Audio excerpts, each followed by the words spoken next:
Superstar হন আর follow-up হন সেটা আমার বিষয় না, বিষয় হলো একজন শিল্পী জানাজার শরিক হবে, এটাই কিন্তু বেটার। আজকে আপনি মারা গেছেন, আমি আসি না, তা আমি মারা গেলে যে আমার ছোটগুলো আসবে এটা কোনো হয় না। বড়দেরকে দেখি কিন্তু ছোটরা শিখে। অঞ্জনা ম্যাডাম কিন্তু সবসময় একটা কথা আমাকে বলতো যে সিনিয়রদেরকে সম্মান করলে তোমরাও আবার কিন্তু সিনিয়র হবা, তাহলে কিন্তু জুনিয়ররা সম্মান করবে। আর তোমরা যদি সিনিয়রদেরকে সম্মান না করো তাহলে করবে না।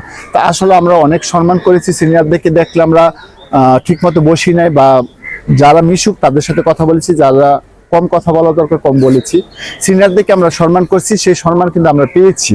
আমাদেরকেও সিনিয়ররা অনেক সম্মান করে।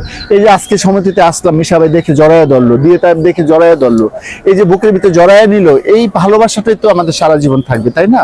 কালকে আমি মারা যেতে পারি, পরশুদিন দিয়ে মারা যেতে পারি, সবাই কিন্তু একদিন যেতে হবে, কিন্তু এই ভালোবাসাটা কিন্তু থাকবে।